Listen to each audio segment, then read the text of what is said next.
Yeah, and the truth is, there's something really freeing when you start to think about your life experiences as lessons. So, when you make a mistake, when something doesn't go well, when something doesn't turn out the way you want, right?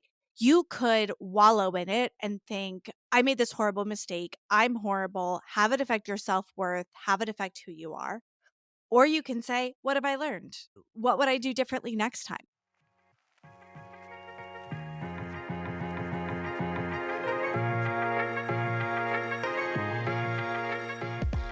Welcome to the Her First podcast, a platform to help online business owners, coaches, and creators gain the confidence needed to build a successful business while creating a sustainable lifestyle balance. We are here to help you prioritize yourself in business and life. I'm Joanna Newton. And I'm Michelle Puolani. In this podcast, along with the Her First Collective, you can engage in the challenges women face in business, ways to increase your impact or income online, and how to make it all work while launching, scaling, or maintaining. Spoiler, it's not about perfectionism, hustling, or a copy-paste methodology. Let's dive in. Welcome to today's episode of Her First. Today we have a very special agenda because Michelle and I are going to talk all about lessons we would teach our younger selves. As a reminder, not really a reminder because it's the first time I'm saying it, but I want to say that the things we're teaching our younger selves are not out of regret. This is us looking at who we are today and thinking, if only little me knew this, life would have been different or better or more full or less stressful or less anxiety ridden. And we even both did some experimenting on our social media, asked our listeners, asked our followers for their advice too. So today, not only will you hear from Michelle and I on the lessons we would tell our younger selves, but we'll also share a little bit of insight from maybe some of you who are listening.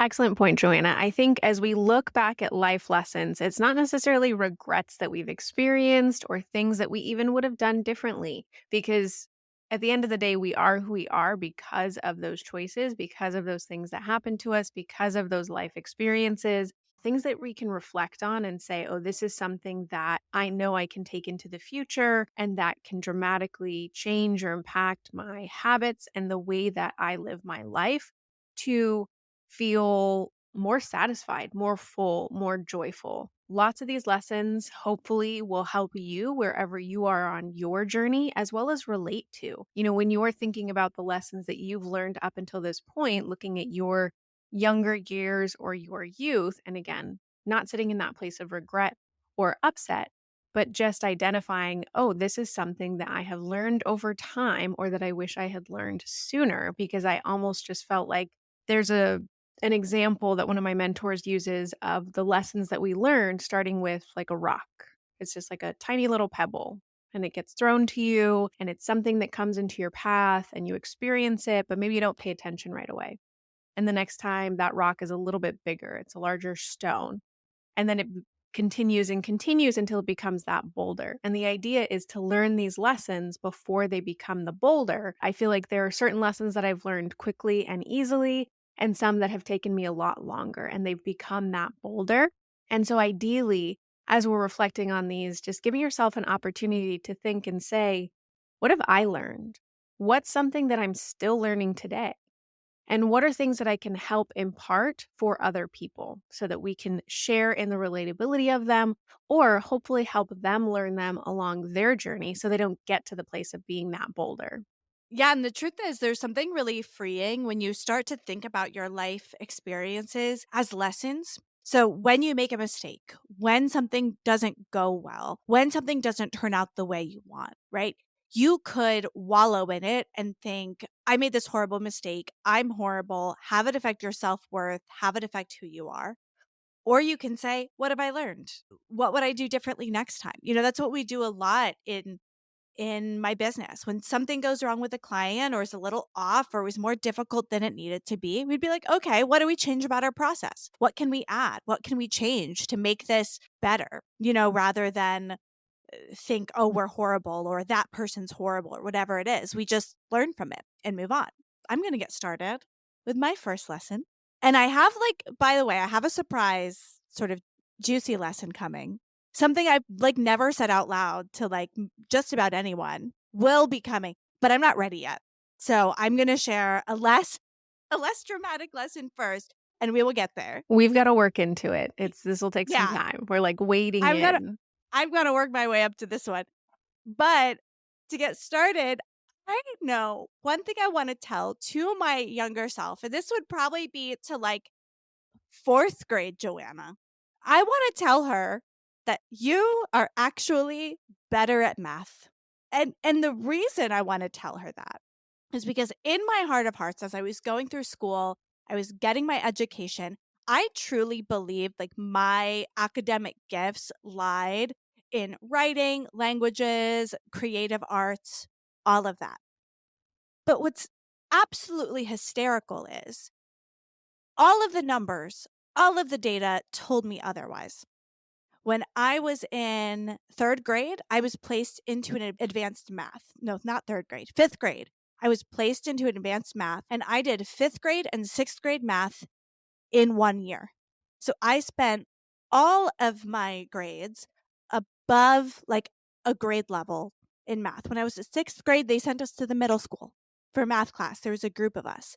So I was on paper advanced in math, and those advanced math classes were easy for me. I took calculus as a junior in high school and got like an A plus. I was really, really good at math, but I truly believed I was better at writing. But my writing grades were fine. Like I was in honors, but I wasn't like a star writing student. I wasn't in any sort of special extra advanced writing. And the reason I would tell myself that is because there are so many amazing opportunities in math and STEM that I did not see myself as a fit for. And I took my SATs and I did no like I did not have the SAT tutor. I didn't do any prep work. I took the SATs like just straight. I was shocked because my math scores were better than my English scores. It's not called English. I should know. I used to work for a test prep company. Reading. I truly believed in my heart of hearts that I wasn't good at math, despite all of the data telling me otherwise. And I think, looking back, it's hard for me to really understand why, but I think it just really comes from the fact that like women aren't technically encouraged to go after math careers, to go after STEM careers and sciences. Data shows that when girls are 11, they start being showing interest in science and math and all of those things, and by the time they're 15 they stop showing interest. And when we see images of women, we think that they're creative and nurturing and those types of things and those types of careers. We don't think of them as doing math, science, being engineers and doing those types of careers. And I think that had I embraced that, I probably would have seen some like greater academic success. And then when I think about what I'm best at in my career, in a lot of ways it's problem solving. Like my problem solving skills, which relate, to math and science, are my best skills. Creating a project plan and a timeline that is very, analytical, right? And so I just wish I actually embrace that about myself, and actually listen to the data instead of culture telling me that I would be better at English or better at writing.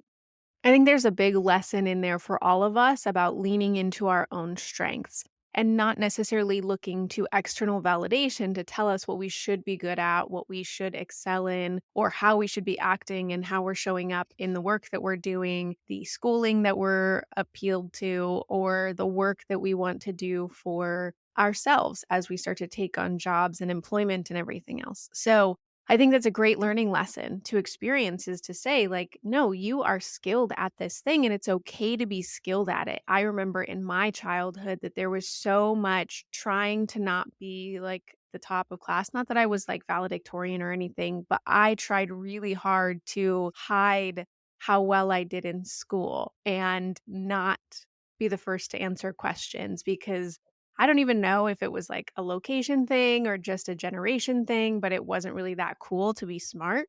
For me, it was cooler to not be that proficient at those subjects and not showing up in that way. So, great learning lesson. And I think something for us to learn now is looking at our strengths and assessing those with our weaknesses and saying, as we get older, and especially when the entrepreneurial space, we talk about zone of genius, we talk about being able to tune into what it is that you are uniquely gifted at, especially as the CEO or entrepreneur of your business, as opposed to sitting into that employee role and just operating in the zone of even excellence or competence, and especially not incompetence, even though we all do that a lot of times.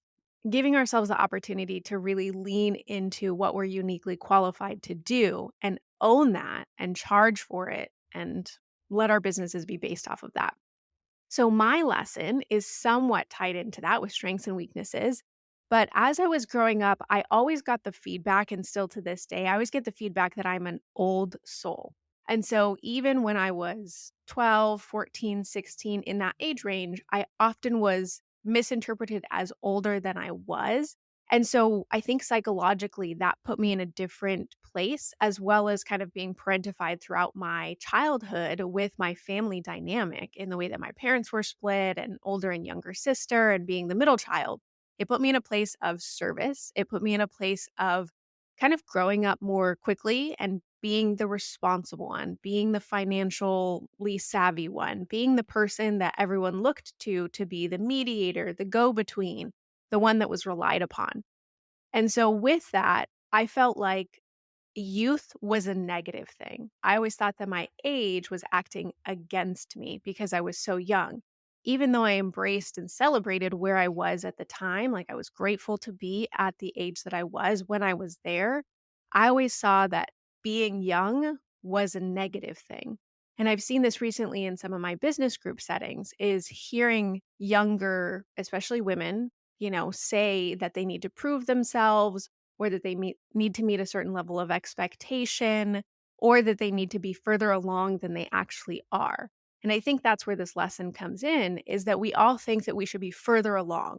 I should have this by now. My business should be doing X by now. I'm supposed to be more successful. I should have more followers. All of these things that we measure and that we look to for those external validations of success, we're often saying that we are not good enough or that we have not done enough or that we have accomplished enough by now. And the age that we are experiencing at that time is too young or not progressed enough. And so we're always looking to people who have done more than us, even at a further age, and comparing our successes and our accolades at that time. So, what I would tell my younger self is that your youth is actually such a strength and not a weakness, and to lean into that youthful vitality and energy and imbue it into what you're doing. You don't need more experience. You don't need more education. You don't need more training with where you are right now. Are you going to get all those things? Absolutely. And we all should continue to learn and grow. But realistically, with where I was at the time, having that youthful optimism and passion and enthusiasm for what I was doing, you don't have to know everything in order to be valuable and be able to offer that value to others. It's amazing how impressionable, I'd say young people, but just about anybody is. When someone gives you a point of feedback or labels you in a certain way or sees you in a certain way, it can be hard, one, for them to see you differently once they've like decided who you are. It's also hard for you to potentially even see yourself differently. One thing that was a huge part of my identity as a child was like being a theater kid. Like I did plays, I was obsessed with musicals. I could spout out like way too many weird facts about musical versions and obscure things. I still listen to musicals, I watch musicals, I love musicals, but I don't perform anymore. I don't do that. And people who know me then, it's like really who knew me then, it's like really hard for them to see me differently and it was something I had to do to, like, not be that person anymore. So for you, when people are like, "Oh, she's an old soul, she's so mature," it becomes part of your identity, whether you want it to be or not, or whether it's in you or not. We embody those things that others perceive about us. And so we have to be careful about deciding for ourselves, how do we want to show up in the world, and what does that behavior look like? What does that identity look like? What are we deciding and choosing to be as a part of who we are in the world, independent of how people see us, especially from the past? We could get into a whole conversation about that, but there's a sense of people latch on to the person that we used to be as well. And sometimes it Yeah. can be really hard for ourselves to change over time because the people that we're surrounding ourselves with still identify with the quote unquote old version of us. And so it makes us harder to get out of that identity. So, excellent point. And my next life lesson, I feel ready to share. Feel ready. We've warmed up.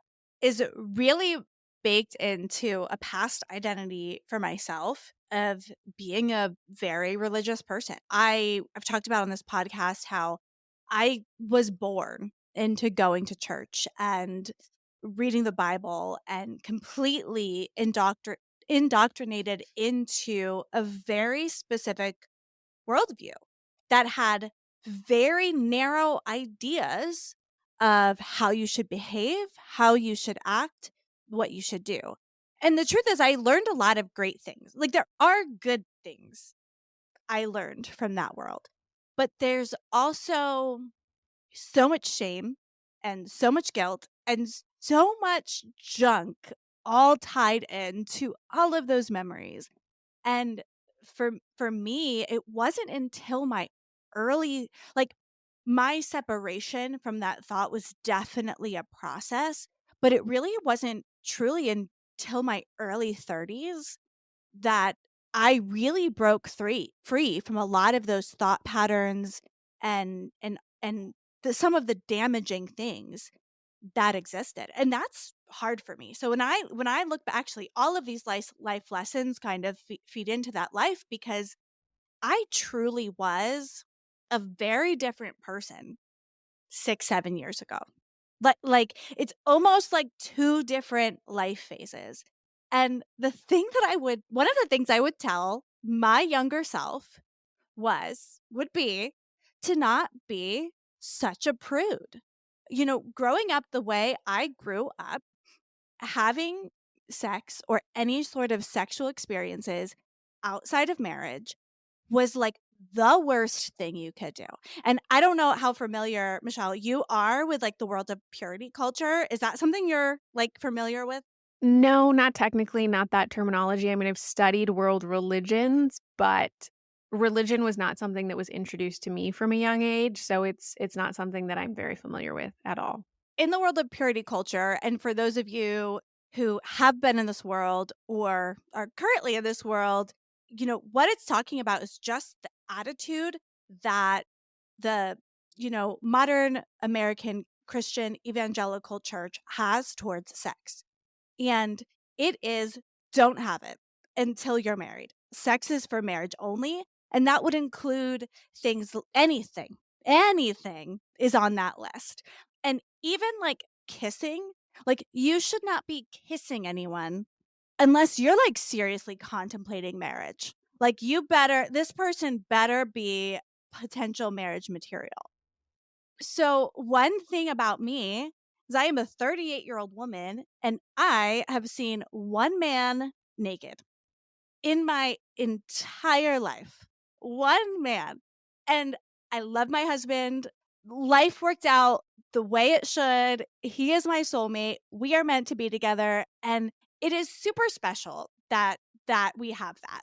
But at the same time, looking back, just sort of think, man, maybe I should have been looser. Maybe I should have explored my sexuality more. Like all of those things. And here's the thing, because it's not just in purity culture, it's not just like the act, even like thinking about it, toying with the idea, being sexual yourself, showing skin, dancing sexually. you're bad for doing those. Like the analogy they give you in purity culture is that you're gonna be appalled, Michelle, when you hear this. This is what I was taught as a 10, 11, 12-year-old girl.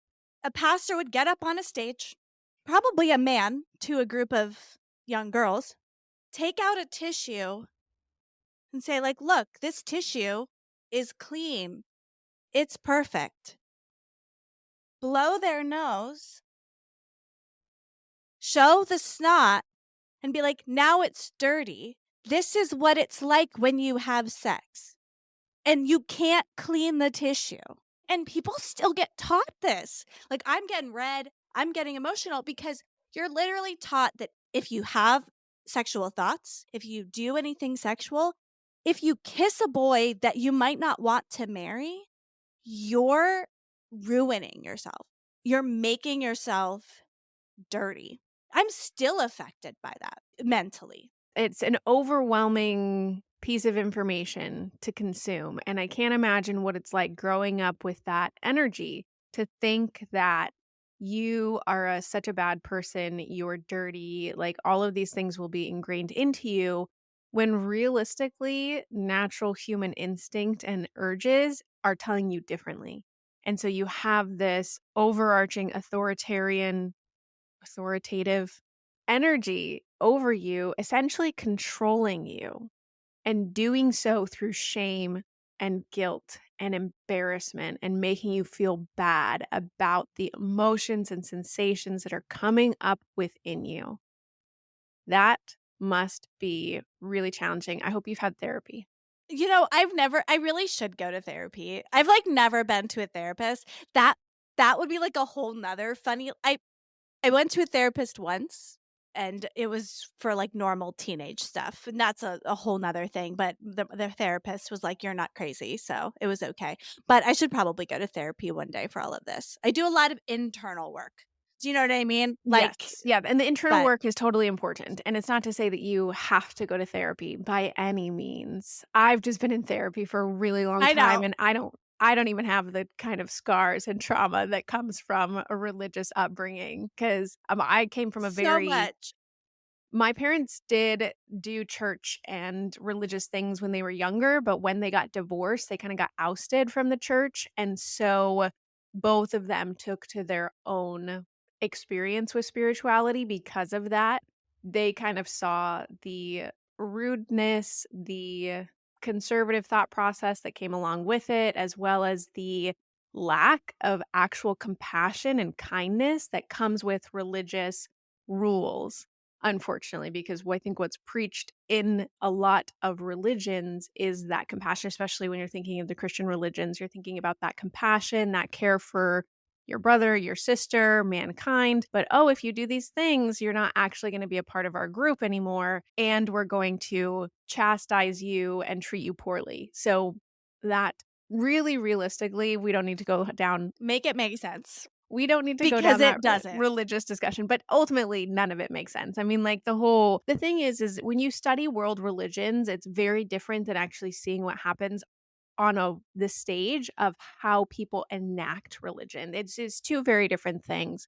And it's difficult because we have so much in our society, I think, that is underpinned by religious practices that have been extrapolated upon by men predominantly and white men predominantly in seats of power. And so there's a whole discussion there about the patriarchy and control and ruling over women's bodies. I mean, like essentially what you described, that's really you're essentially controlling women's bodies. I hope that the lesson learned here is that it's okay to want to be sexy. It's okay to be interested in anyone and In experience, anyone. like I think sexual desire is actually a really big part of who we are as human beings and a really big part of our psychological development and how we're engaging with the world and with ourselves. I think there's a lot tied in with sexuality and spirituality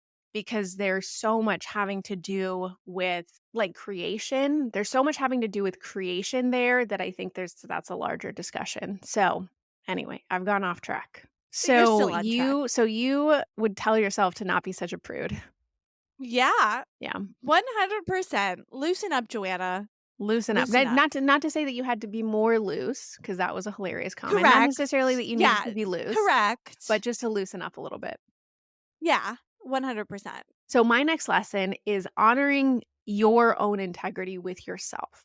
So, I think that so often, especially as women, as we're being taught, we've talked about this a little bit in terms of being polite, saying the right thing, needing to be of service, be nurturing, be quiet, like all of those things that we're taught throughout our childhood as female identified persons, typically in the generation that we grew up in. And throughout that, what we're essentially being told is to compromise on our own integrity, compromise on ourselves, compromise what we want, what we desire in order to meet other people's needs. We need to mute ourselves, we need to change ourselves, and we need to adjust ourselves to meet other people's expectations as well as to meet the environment's expectations and to please other people. I mean, when you think of the religious background and the undertones of that in our culture and our society, is pleasing men. Like essentially, you're there to please your husband, you're there to provide for your husband when it comes to the home, bear children, like all of those types of things. And I think that even without a religious background, that bears impact on the way that women are raised. And so for me, I lost a lot of my own integrity with myself, and I got away from figuring out what it is that I truly wanted in the world, how I was showing up, and I would often compromise my word to myself in order to meet other people's needs, wants, desires, and demands. Putting other people's needs above your own, compromising yourself for the sake of others, to not cause stress to someone else or alarm to someone else. That really relates to my next lesson, which is I would tell my younger self that like quitting is okay sometimes. And that is not something that I would do. If I was committed to something, I would see it through no matter what. And go through with it just because. And sometimes you need to quit. Sometimes you need to not fulfill even a promise you've made. I'll go so far. Not just like if you said I'm going to do this, sometimes you can say no and go back on a commitment. What's funny is this is not so much like theological church trauma, but I've got another we're just full of church trauma stories today. So, my first boyfriend, of course I was going to have to marry him, side note, because we were dating and we were 17 and it was the church and so we had to get married. I realized I didn't like him pretty early on, but like stayed way longer than I should have because of that. We started dating. Like, I pictured myself having to get married. Like, I'd have nightmares about marrying this man and being upset about it, and I still dated him. Anyway, that's not the point of the story. So, the reason I met him is we were in this is so dorky, what I'm about to tell you. We were in a traveling church theater group. We'd put on a show and go to other churches and do these plays to get other people to follow Jesus. Like, I did that. Like, that is something I did. And that is where I met my first boyfriend, and that is where I met him. Side note, we also we stayed in host homes. Like, we would go to these churches, do these performances, and then stay at strangers' houses by ourselves. Like, this is so unsafe. It's wildly unsafe. Anyway, it's amazing I never got murdered or, like, raped. I don't know, but it luckily neither of those things happened. But so I was in this thing, and this is where I met him. So we were dating, we were together. I eventually convinced him to I got him to break up with me by just like always being too busy for him because I couldn't break up with him. So I just kind of like, oh, I can't answer your call. And like eventually he broke up with me. Now his parents were the people who ran church, theater, singing group. And I was committed. So I had the lead in the show. And it was the next time we had a performance after we broke up. So this is a weekend. This is overnights. And I kept going. And it was horrible. His mom was a therapist and pulled me aside to have, and this is something that would often happen at this group, like an adult would have something on their heart to talk to you about. The truth is, it really wasn't about trying to turn people into Christians. It was about like controlling us children. And so an adult would pull you aside because they had something on their heart to share. And his mom used all of my childhood trauma that she knew about me because of the type of position she had as reasons for saying I only broke up with her son because I was incapable of being in relationship with people because of all of my childhood trauma. And I kept going back to finish my commitment of being the lead in this play for her while being psychologically manipulated, right? And like, why didn't I just quit? I it, I'm like angry at myself for not taking myself out of that unsafe, inappropriate position. I just didn't like her son. He was a very nice boy. I didn't like him, and that's okay. And we should have all just moved on. And instead, she brought everything she knew about me, everything she knew about my family because she knew my parents, she knew my siblings, all of our shit. She was like, "Well, you're incapable of loving because of XYZ." And then I let that narrative be part of who I was for way too long. And I should have quit. My parents should have told me to quit. Unfortunately, I think at that young of an age, even though you're close to being a quote unquote adult, like you technically aren't able to make sense of all of that, really. You don't have the perspective, you don't have the developed sense of self and identity to guard against that. It's like, yes, those most formidable years when you're young, I think it's like 0 to 7, are the times in which you're just kind of like a subconscious sponge and you're soaking up your environment and what people are telling you and your all the languaging and the patterns and the behaviors and the habits, good and bad and everything you're picking up at that time. But even as you're moving through those teen years, you're really not a full person. Like I think that there's so much demand on young people now to be older and be more developed than they truly are. And there are so many things that we do at that age that are not a good reflection of how we want to continue showing up in the world. It was very wrong of her to manipulate in that way. Unfortunately, there's so much manipulation that comes along with religious practices and those who practice certain types of religions. And it's obviously not everybody, but there are a lot of people who have that in them, unfortunately. And they use religion as a control mechanism and as a shaming mechanism and a way to get you to do what you want them to do, which is really unfortunate.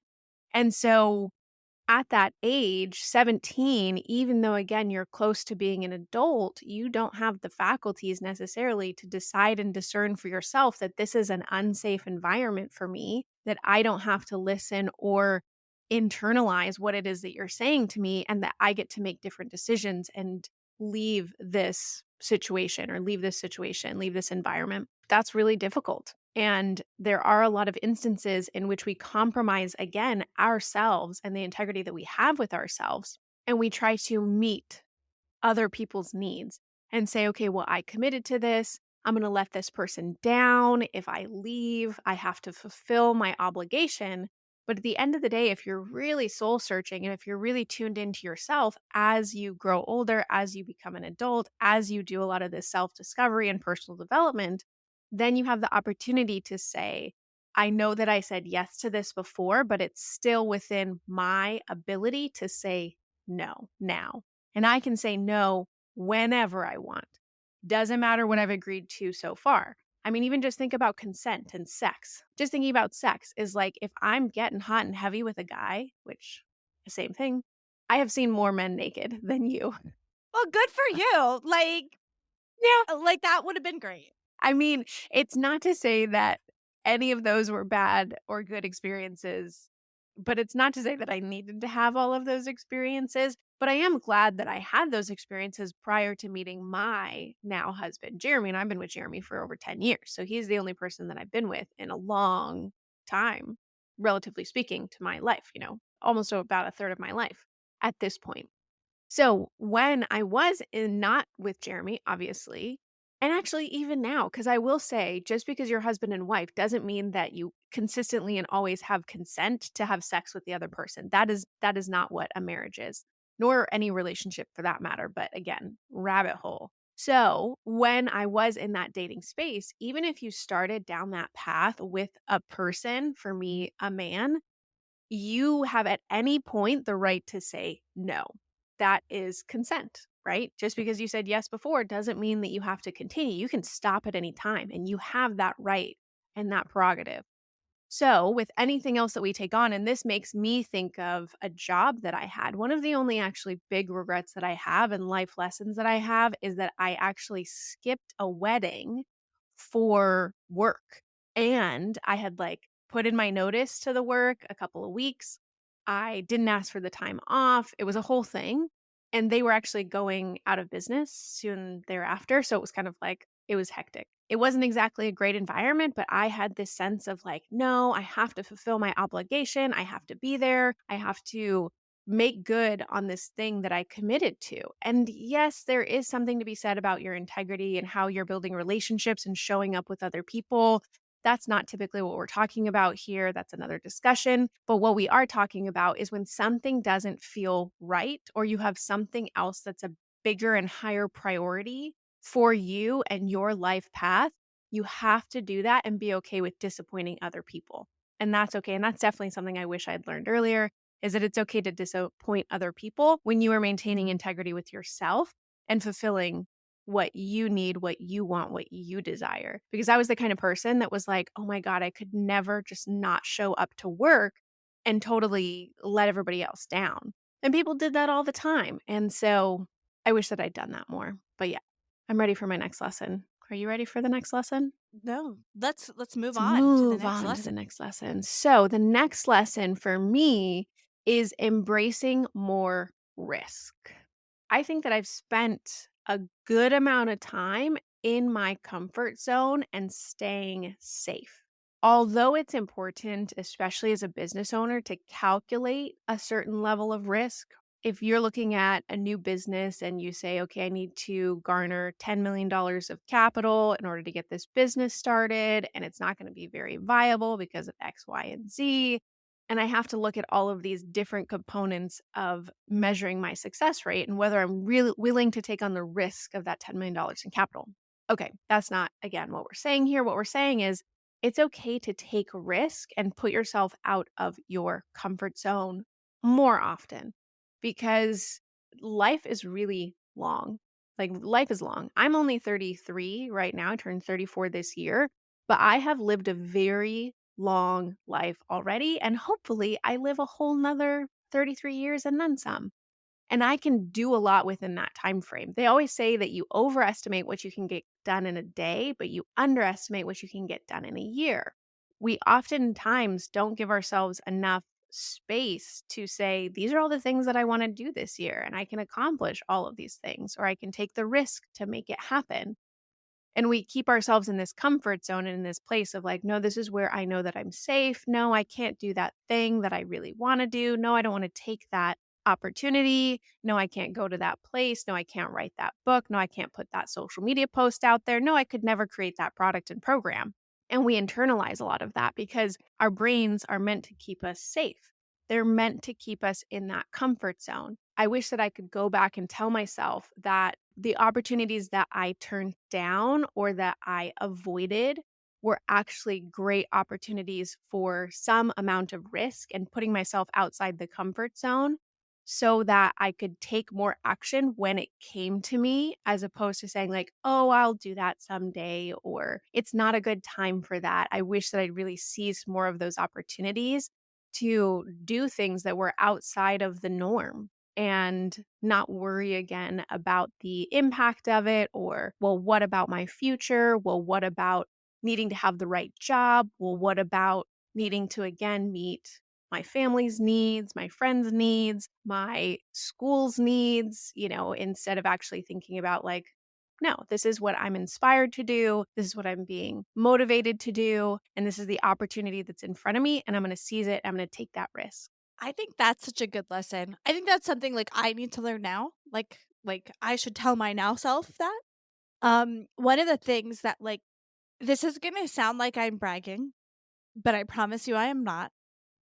I have not really failed at much in my life. Like, I have the things I've gone for, I have gotten. So when I did acting and I wanted a certain part, I often got it, right? When really wanted a certain job or a promotion, I got it. When I started my business, it has been successful. But the fact that I haven't really I'm not saying there hasn't been little setbacks or issues, right? But, like, I haven't, like, gone for something big and fell flat on my face. And likely, that's not because I'm just some sort of magic unicorn who doesn't fail. It's likely because I haven't reached the potential of what I can do, right? Because I haven't gone for anything I wasn't ready for yet. I haven't gone for something that was that outside of my reach. For me, thinking about, like, what sorts of big things am I missing out on because I'm not taking that leap? An outsider would think I take lots of leaps, to be honest, right? Like, I quit a job this year, like a really good job, and started a business. That looks like a big leap. But I didn't do it till I was sure it was going to be successful. It was already working. Do you know what I mean? I was already making money. And so, I knew that there was more money coming in. I was ready for that. So, actually, what would life look like if I took risks when they were actually, risks? Not like, "Ooh, this is 85% it's gonna work." You know what I mean? Like, what would that look like and what sort of success could I see? Yeah, I think that failure is a sign that you're putting yourself in places that are going to help you grow and create and build resilience. We should be failing. Like, we should be getting a lot more no's than yeses. When you look at a ton of business examples, KFC is coming to mind, Canva is coming to mind, and some other really big names that asked and put themselves out there and got no after no after no after no, but they've moved on to be multi-million or billion-dollar companies. And we think that if we get a no, that it should just be an immediate like, "Oh, well, then this obviously isn't the right thing for me," or "I've gotta make a change," or "I've gotta pivot now." But we should be getting lots of no's, and if we're tuned into our own intuition and our alignment, then the no is just, "Okay, great. Not there. Try this." And it doesn't even mean no forever. It means a not yet or not now because there are opportunities that come back in the future. It Cosmetics for Jamie Kern Lima, that was a big one for her with QVC. QVC had turned It Cosmetics and Jamie down many times before she finally got on. And then she went on to be their top selling makeup line on the show of all time. The funny thing is, I think that it takes the no's and the failures to create that inevitable success because without them, you wouldn't keep going. You wouldn't build the resilience. I always think about this with my path is that if things had taken off a lot sooner for me, I don't know where my path would have led me. It might have been like, oh, that was great. Now I'm going to go do something else. Or maybe when I encountered setbacks or failures in the future, then it would have broken me a lot more easily because I felt like since things are easy from the beginning, that they should continue to be that way. So I feel like if I'm in it now, then I've really proven to myself that with all of the setbacks and failures that came along with starting, launching, and growing my business, then it's like, okay, that inevitable success on the other side of no, no, no is 100% going to be there. So good. There you have so many good lessons on So many today's good episode. lessons. So many good lessons. And I want to take a minute to read through some of our listeners, our social media followers, and their thoughts. So now we're going to take some time to share some feedback from our listeners. We love hearing from our listeners. And if you ever have any thoughts on the show, you can leave us a review, find us on social media. Everything's linked in the show notes. Let us know what you think to get a shout out on our show or to have your thoughts shared on our podcast. So, the first one I want to share, I love this feedback. Lesson she would have taught her younger self is don't max out your credit cards. And I think that's so good. Use them, but don't max them out. Beautiful. I love it. Simple, concise, succinct, to the point. Next lesson. If your parents don't like the person you are dating, pay attention to them. I like this one because I feel like this applies to friends as well and other family members, not just your parents. But with that comes you have to actually say something out loud for people to know that you don't like them. So I actually dated people. And then after I broke up with them, everyone was like, oh, yeah, I really couldn't stand that guy. I'm like, well, why didn't you say anything? Like, you could have helped me end that a lot sooner. Like, hello, let me know. And so oftentimes we like internalize or don't say something because we think we're going to hurt somebody's feelings. Or what if they end up marrying them? Goodness. Realistically, it's like you got to speak your mind. You got to get your thoughts out there and share those kinds of things with people. I know I am not always the most objective person when it comes to the people that I choose to love, like as friends, as family, like, and sometimes it takes that outside perspective to be like, this is not for you. And at least they could be right or wrong, but I think the key is pay attention, listen to what they're saying, see if it has merit.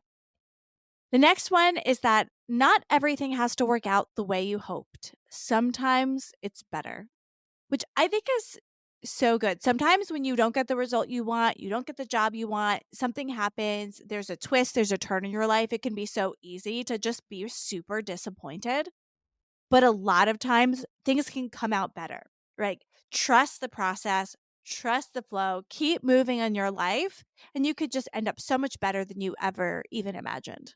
Yeah, when you set the intention, the desire, when you have the want, you don't have to know how it's all going to come together, allowing the universe to kind of let things fall into place and not be so controlling about it. Next lesson is that you can't be truly great at anything if you try to be good at everything. Which does make sense because if you're putting your focus in all of these directions, then you're really not going to become that true genius or savant or master at that one thing. It's like that saying, jack of all trades, but ace of none. So you can know and do a lot of different things, but maybe you're not going to be able to master one or two things. And that can really diminish your authority if you're in the business space or a coach. So sometimes it's really beneficial to be really good or that expert at that one thing. It's so good. Like sometimes you need to specialize. You need to specialize, figure out what you're best in, and hone in on that rather than trying to be everything to everyone and just constantly falling short. The next one is compulsive heterosexuality will not fix your trauma. And for people listening, I'm not sure if everyone has heard the term compulsive heterosexuality before. It's actually a term for me that I actually only recently, before I saw this, I knew what it was, but I only recently learned. And it's the idea that the assumption is that you're heterosexual. Right? The assumption is that you want to be with someone of the opposite sex. So you don't even think that it could be possible that you like someone of the same sex. And, for this person, this is so connected to their identity that they would want to tell their younger self that this isn't going to make you better. This isn't going to heal your pain and that you should just embrace your sexuality, which I think is a beautiful thing. Yeah, that's a really deep one. That's a one that someone is experiencing shoving themselves down, not honoring who they are at their core and almost trying to fix that or mask it in some way. Okay, next lesson. Know your worth financially, in relationships, and everything else. We didn't talk about self worth today, but it's definitely one of my life lessons that I wish I had learned sooner. Self worth and value, independent of anything else. Not being able to look at a relationship, look at a work situation, look at my finances, look at my state of health, look at anything and say that that determines my worth. Now you can know your worth and your value when it comes to what you offer and having that be independent from yourself. And our last listener feedback for lessons that we would teach our younger selves is that mindset is everything. And I think for me, this is a big thing that I'm focused on this year is like how my mindset affects things. But it is amazing how much you can affect outcomes, affect energy, affect your results. affect your feeling of self worth when you focus on your mindset. And for someone like me who's like a doer, I'm like an action oriented person. This one's tough for me because I think, well, if I'm not checking things off the list, I'm not accomplishing anything. But man, when your mindset is right, like really cool things start to happen. Beautiful. I would absolutely 100% agree. We are our perceptions, we are our belief systems, and that creates our habits and our patterns. Obviously, Joanna, you and I are getting into this very much along the same lines with what we're reading, what we're paying attention to. And I think that how we show up in the world, which is how we think and the way in which we approach our lives, is so pivotal in the actions we take, the relationships that we build, the risks that we go after, the opportunities that we seize, and everything that creates our lives and our businesses. So I think it's critically important that we reflect on these things. I love these life lessons because we're continuously learning them to some degree, even if we can consciously say, this is a lesson that I've learned up until this point. But we always have to continue to embody and embrace those lessons as we move forward in our lives. So, thank you so much for listening as we discussed our life lessons. If you didn't know, we have an amazing community group with this podcast, and we want you to come join us there. Um, we'll put this episode in the group, and then we want to hear your life lessons. So, join the group, tell us what you think. We can't wait to see you there. You know, the big thing that I'm taking away from this episode, which is maybe not what I thought I would take away when I thought about creating this episode, is that it is never too late to make a change in your life, to change your mindset, to do something different, to be someone different. So if you're listening today and you're just thinking, oh, I wish I knew this, I wish I knew that when I was younger, you don't have to wish. You can be that thing now, make that change now, and make those changes to put your life in a better place. And don't worry about putting yourself first or putting your business first as you go on in the world. Thanks for tuning in. Find the link in the show notes to join us in the Her First Collective, a free Facebook group to discuss the podcast, ask questions of our guest experts, and network with a group of female entrepreneurs who value collaboration over competition. Please subscribe, share, leave a review, and be sure to catch our next episode. What is one thing you can do today to prioritize you in business and life?